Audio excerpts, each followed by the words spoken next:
Well, good morning, everybody. How are you this morning? You guys seem like you've been tired. That's not a very celebratory good morning. Good morning, everybody. Listen, I'm telling you, the kids over there are louder than you guys. When we get in, we say good morning, they scream at us good morning. So if you need to wake up, kids' church is that way. They'll love to have you over there. My name is Pastor David. I'm the next gen pastor here, and I'm so honored and privileged to be here this morning. Pastor Nathan is here. He's not out of town. Somebody asked, oh, where is he? He's right there. He just asked if I would be able to speak on this message today, and I'm very honored and I'm privileged because it's one of my favorite scriptures, and it's one that's very near and dear to my heart. But I wanted to also quickly plug, I know Neil just said it, VBS is tonight. I want to say a special thank you to all of those who came out this last week. We had about 6 work days, give or take, and we had multiple people, multiple families there, serving all hours of the day. If you have not had a chance yet to see the other side, go over and take a look before you leave today. It is amazing. We got Battleship, Candyland, Rock'em Sock'em Robots, Guess Who. There's all sorts of crazy stuff. Lots of things you'll love to see. And if you're not making plans to join us tonight for VBS, it's not too late to sign up. I'm just saying, we'd love to have you. There's plenty of spaces for you. Well, with all that being said, we are going to continue in our series today. We are in this series called Joyride that we have been going through the book of Philippians. Why did I say Ephesians? That's what we're talking about on that side. Listen, there's a lot going on. Philippians. We were talking about how Paul is writing to all the different people, and they're talking to the church in Philippians, and he's been encouraging them with this letter. He's been lifting them up. Last week, Pastor talked about how he encouraged them and showed his love for them and their partnership, the joyful partnership they had together. And today we're going to read in chapter 1, verses 12 through 26.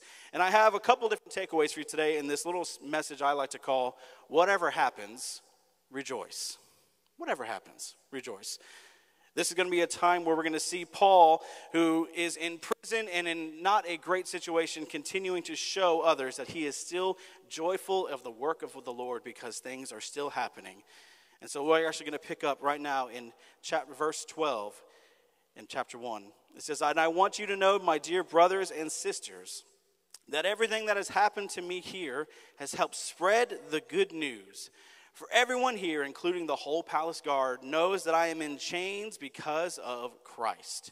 And because of my imprisonment, most of the believers here have gained confidence and boldly speak God's message without fear. Paul makes this point of telling the church, listen, yes, I am writing to you from prison. I am not in a such place that most people would like to find themselves. But let me tell you, all of this is going well. Not because he's in a cushy prison, not because he's got the best cell or the best cellmates, but because everyone knows that he is there for one reason. And that was because of the gospel of Jesus Christ. Even the guards know about Jesus, which also tells me that Paul is like myself. He's very talkative. If you hang out with me for a little bit, you're going to find out a lot about me and a lot about my family, probably more than my wife would like me to share. But even the guards know that he is there because the gospel is being spread. And he says, this is a good thing. And this leads us to our first simple takeaway this morning. Rejoice, even when it can't get much worse. Paul's in prison. And if you look at Paul's story in the Bible, he goes from one bad situation to the next bad situation, to the next bad situation, to the worst situation. But he never loses his joy in the Lord. He never loses doubt that what he's doing has purpose and that he's doing exactly what God has called him to do, no matter the circumstances. There are many times in our own lives, though, when we can have moments where we feel like there's no way it could get any worse, and it does. But in those moments, we still can find times to rejoice, because our joy doesn't come from our circumstances in life. Our joy is found in Jesus. You see, he says the believers have now begun to speak boldly and to share their faith, and they're going out and telling even more people, and he's excited because the gospel is continuing.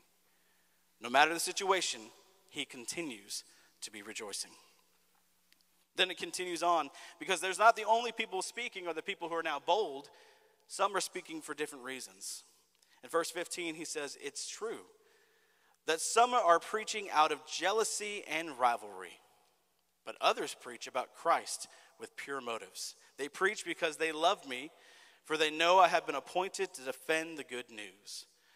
Those others do not have pure motives as they preach about Christ. They preach with selfish ambition, not sincerely intending to make my chains more painful to me.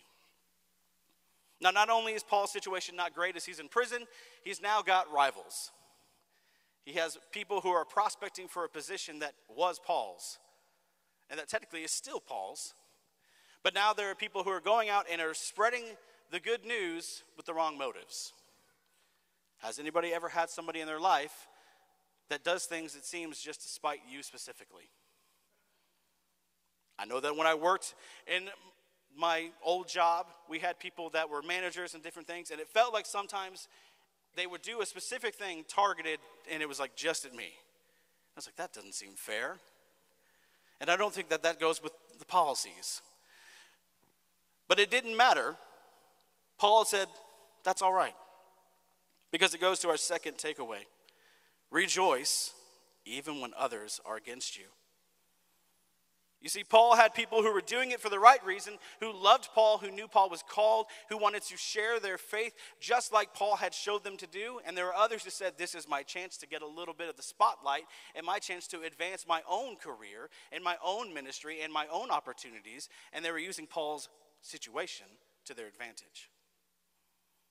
That can happen to us as well. There are going to be times where people are going to stand against you and do things that are going to be completely opposed to you simply because they don't like you. I work with kids. Kids are the most honest people you've ever met. They will tell you to your face what they don't like about you specifically. I have two quick ones that I think would be just funny to share. The other day we had a kid meetup and we went to McDonald's and we had all these parents there and the kids were there, and this little girl, Mila Medeiros, saw me and she goes, Pastor David, that's my favorite pastor. I said, thanks, Mila. She goes, he's funny sometimes. And I was like, I don't think the sometimes was necessary, and the compliment feels backhanded now. And then my son Benjamin came back. He was out of town this week for most of the week as we were setting up for VBS, and he saw me and he said, Dad, I'm so glad to see you. I said, me too, bud. He goes, your face looks whiter than the last time I saw you. And I said, whiter? He said, wider. I'm like, okay, get in the car. Get in the car. It's been a long week, son. I don't need this right now. But kids will tell you to their face what they don't like about you. Some people don't. They'll do it in more subtle ways. They'll go around behind your back. They'll do things to undermine you, and they'll go against you. But Paul says in verse 18, but that doesn't matter. Whether their motives are false or genuine, the message about Christ is being preached either way. So I rejoice, and I will continue to rejoice. For I know that as you pray for me, and the Spirit of Jesus Christ helps me, this will lead to my deliverance. Paul didn't care that there were people who were trying to take positions from him or take opportunities that should be his or could be his. He said, let them go. Preach the word. Sounds great. Paul was not worried about his own position and station. He just wanted to see the gospel continue. And even if I don't like that guy, no offense, Chris, I'm not pointing at you, pointing generally that direction. I'm sorry, that felt targeted. But even if I don't like this person, if they're still doing the work of God, I can look past that. You know, I was talking today backstage with Carl Brookshire. He came back and he said, I love coming to church. And I said, that's good. He said, it feels like you're just back with family. You see everybody. You love on everybody. And he just was sharing that how much he enjoys the fellowship of the believers. And he's kept saying the word family. And I thought about that. I said, you know what? It is a family. The church is your family. They're the people that you spend the most time with. They're the people who you pour into your lives with. They're the people who will see you in all the different times of your stages and lives and all the things you'll go through. But I also know that I have siblings, and I have 3, and we don't always love each other equally. We love each other. I'll take a bullet for you, but I don't need to hear from you right now. This was not a discussion that you were invited to. No, you can just go home. Don't worry about that. I got it. Families sometimes can argue and bicker and come against each other and have odds, but at the end of the day, they are still family. They still love each other. And Paul says, even though these people are going this way, the goal is still the same. I still want to support them and encourage them. It doesn't matter what they think about me. They're preaching the word. That's good enough for me. I love how he says, rejoice. I will continue to rejoice. Because Paul knows that this is going to continue in his ministry. There are always going to be people who are going to speak out against him or move to take things from him or stop him and oppose him. But he's not worried, because I like what it says in verse 19. For I know that as you pray for me, and remember this is the letter he's writing to the church, which means this is the people he just spent all those verses we talked about last week encouraging and saying how much he loves them and how much he prays for them and how they encourage him, the partnership and the joy he has in them. He says, because I know you are praying for me, and because Jesus is going to help me, this will lead to my deliverance. This will lead to my victory. There are many times in my life where it feels like I have had my back against the wall and that there's no way out and very limited options that are not going to have a big cost. And I would be in a terrible place if I did not have two things with me. One is Jesus, and two is my church family. Because without them, I would be lost. I would be on my own. And so we have our third takeaway. Rejoice, because Jesus is with you. It doesn't matter who you're against, who you're sided with, or who's sided against you. Jesus is with you. And that is all you need. That is all you need to prevail. But thankfully, that's not all we have. We have others that are partnering with us, that are coming alongside us and saying, I see what you're doing. I see the heart. I see the vision. I see the call of God. I see what it is he's doing. I want to be a part of it too. This last week, like I said, we set up VBS. And let me tell you, I'm not a design person. I've struggled getting my ideas to be on paper. And luckily, there are really good, talented people here who can do that. And it's always like the first day of the prep, we look and we're like, this is never going to happen. We have like egg, dice, and a blue wall, and we spent 8 hours up here. This is hopeless. And then the second day, you're like, hey, we got some red on the wall. Praise God. We got the Monopoly guy. And you start to see it slowly build together. And I'm encouraged every time because generally by the end of it, it looks incredible. But it's not because of me. Trust me, it's not because of me. It's because there were a team of people who came in and said, I see what you're doing. I see the heart behind it. I know why we're doing it, and I want to be a part of it. VBS happens for a short time, and it always feels bad. We take all this time setting it up, and by Wednesday night, it's going to be gone. And it's like, man, what a waste. But it's not a waste. It's got a purpose. It's for kids to come in and walk in and go, wow. You should have seen Joshua come in this morning. He walked into that side with us. He went, wow. Wow. Wow. That's what we want. That's the heart and the vision. And the only reason it worked is because people saw it. People understood it. And people wanted to be a part of it. And we can rejoice because it doesn't matter how crazy or stressful our situations may be, or the deadlines we have approaching, or the people who are maybe not on board. We have people who are on board, and we have Jesus with us who will continue to encourage us, who will continue to build us up and make sure we make it.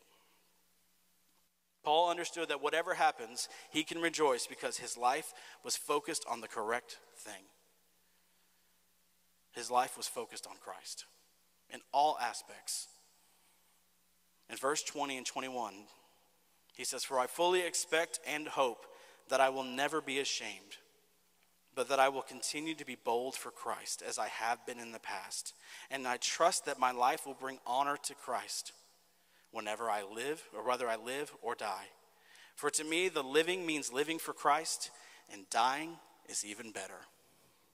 In the NIV, it says, to live is Christ, and to die is gain. In the Amplified, it says, to live is Christ. He is my source of joy, my reason to live. And to die is gain, for I will be with him in eternity. When our lives are centered on Christ, his love and his compassion, his forgiveness and power, then our joy comes directly from him. And it's more than any circumstances or any opposition or anything that can come against us, because he's with us. And whether we're here or gone, we're still with him. My wife sings a song that my kids sometimes don't like as much, where she said, I have decided to follow Jesus. I'm not going to sing it. I have decided to follow Jesus. I have decided to follow Jesus. I have decided to follow Jesus. No turning back. No turning back. And she sings it most of the time in an upbeat way. Come on, kids, get them moving. But there are times where my wife has had long days, where seasons, and there's kids just screaming nonstop for 8 hours while they're here. And she's sitting at her desk and she's going, I have decided to follow Jesus. There is no turning back. There is no turning back. But it's the truth. She's made a commitment. She says, this is what I'm going to do. My life is centered on him. And so I'm going to go after him. I love how Paul says that. To live is Christ. To die is gain. It's a win-win. Very few times do you find a win-win situation, but this is the one that we have. In all things we do, we win. I love thinking about sometimes when I was younger and thinking about that eternal reward that would come one day.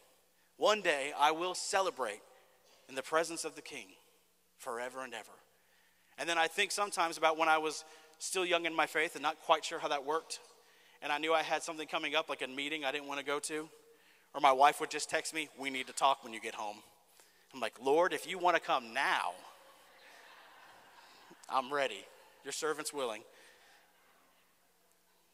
No turning back. No turning back. But Paul says that's not the end of it. It's not just that we live our life and then we die and that's the end. There's more to it than that. Because it says this and leads us to our final takeaway.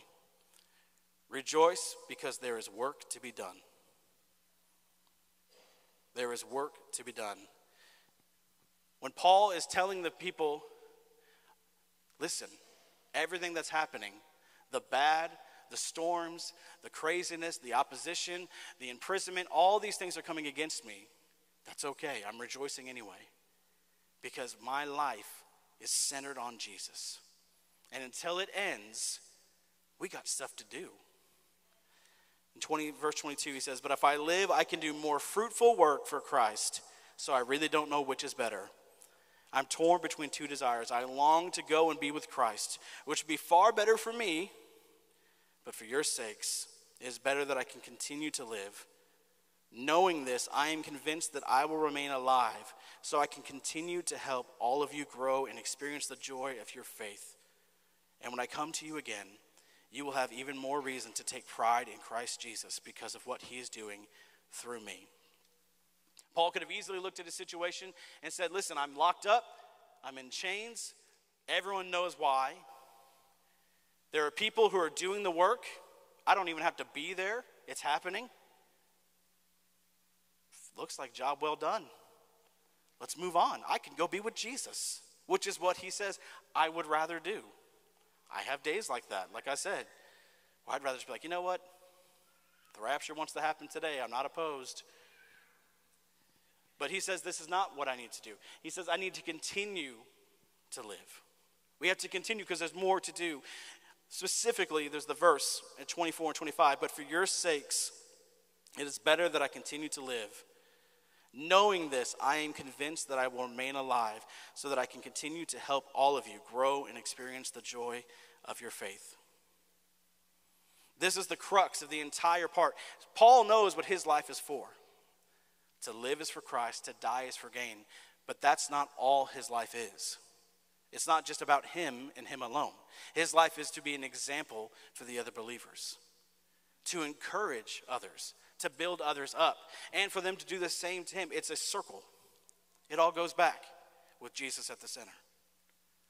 And he says, listen, I could dust off, that's it. But I'm going to hold on because I'm doing this for you. Let me give you something practical for this. Some of you guys in this room are seasoned saints. You've been in the fight for a long time. You know more about the Bible than most people. You've memorized more scripture than most people. You've heard more sermons than most people. You've been sitting in more services than most people, and you are like the top of the top. You're the elite. If we give you a pause, you could fill it. And it's easy for us sometimes in those situations to think, I've done my part. I'm ready to receive my reward. I'm ready to retire and get my pension from the Lord's army. But that's not how it works for us. When you're here, the job continues.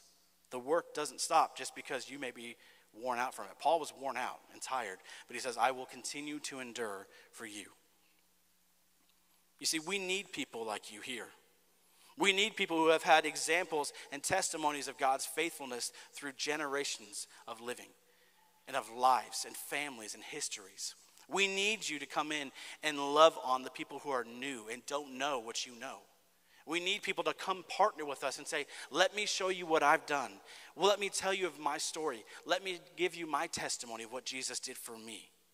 Because it's the testimony that changes us, that impacts us, that empowers us, that encourages us, and begins to build that partnership that we have. Some of my favorite volunteers are the people who have done it for a long time. And I'm talking over 20 years.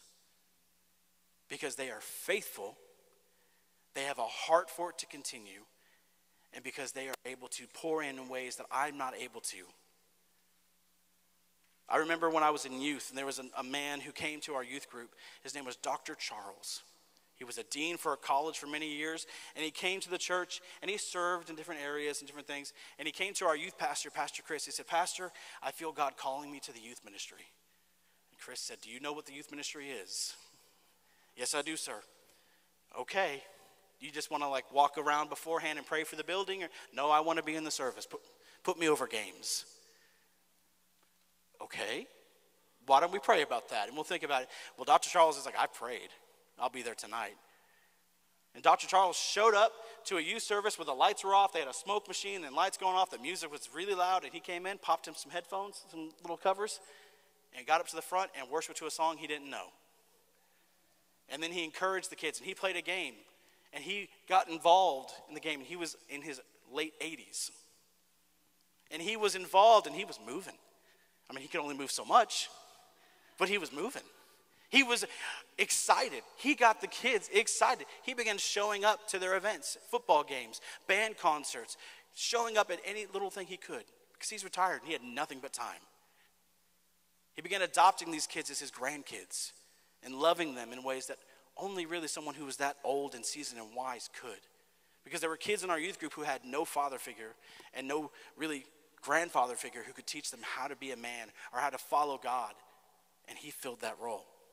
And he stepped up and he took it. And he served in the youth ministry for 5 years until he moved away. And you know what? It took 4 people to replace him. Dr. Charles is now with the Lord.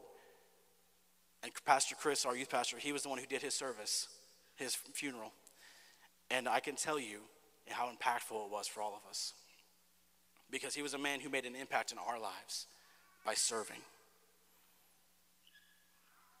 I want to finish up as I call the worship team up here. There's something that's been heavy on my heart as I read this. And it's simply this. I believe that God has called us to do amazing things for our community, for our friends, and for our family. We've been preparing, like I said, all week for VBS. We have 90 kids pre-registered. That's just who have signed up ahead of time. Not everyone signs up ahead of time. We're expecting a great turnout. We are expecting to see families that do not go to a church anywhere. We love our church kids. We love that church's kids too. But we want the families that are coming in that don't have a church. We want the kids that come in and their mom and dad drop them off and don't look back. Because we know when they're here, we have 2.5 hours to present the gospel to them. To love them like maybe no one else has ever loved them. To share the light of Jesus. And we need people like you. We need people to come in and make the food. Make the snacks. Build the crafts. Play the games. Walk with the kids. Love on the kids. Why? Because you are going to be a light to them. Your life will encourage them, just like Paul said. It is better that I continue to live. And it's better that and I'm convinced that I will remain alive so I can continue to help all of you grow and experience the joy of your faith.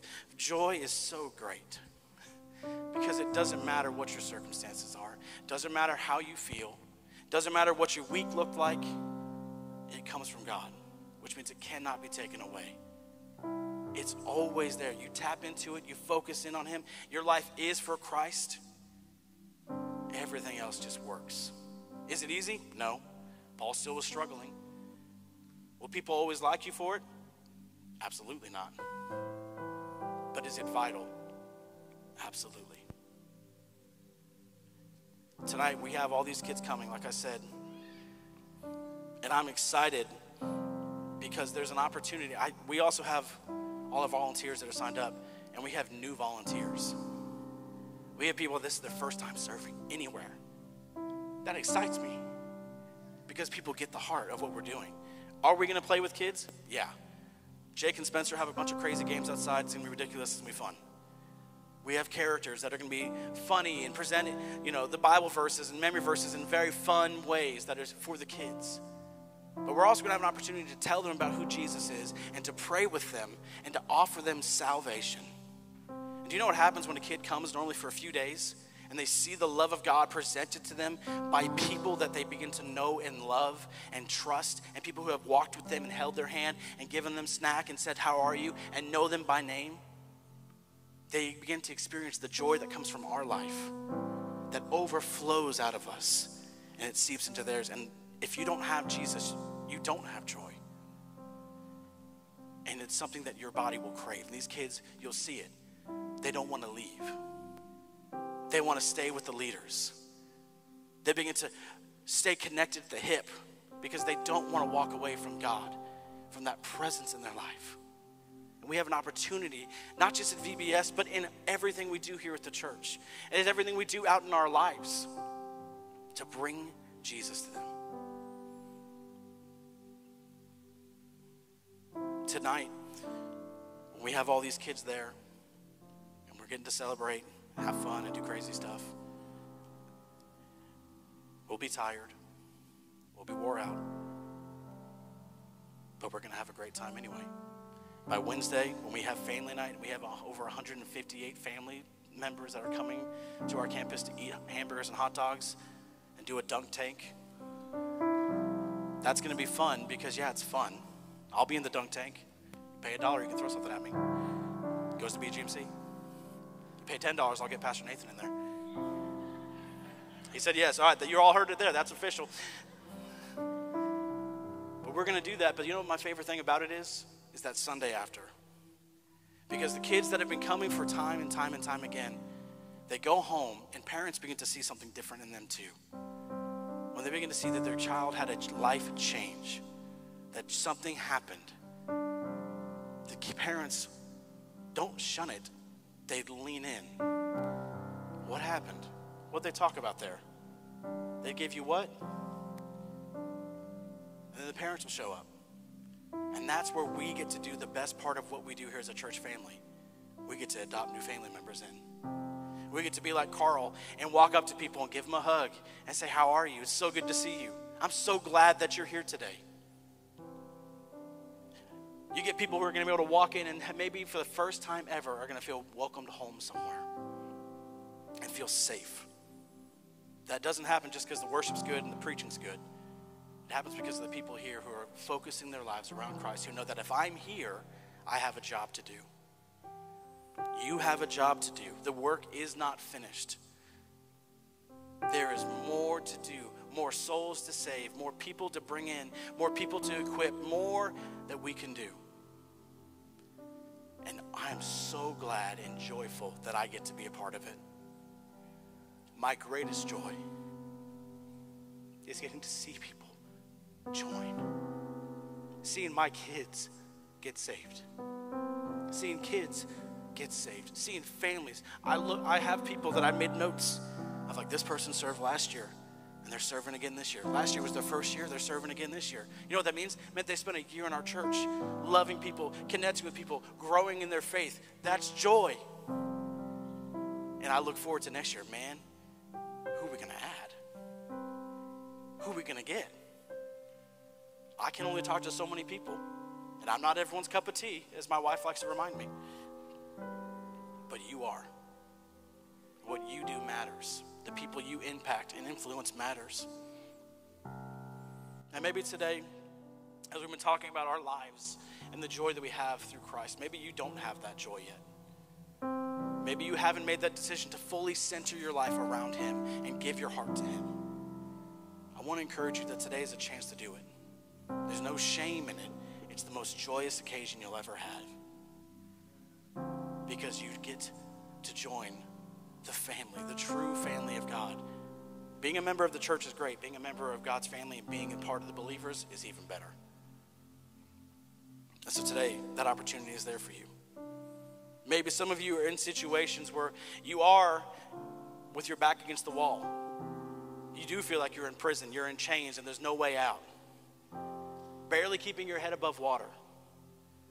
I love that song we sang just a moment ago. He hasn't failed me yet, and he won't. If I'm here, I got more to do. And that doesn't matter if I'm tired, beat down, weary, which I can be. By Wednesday, I will be.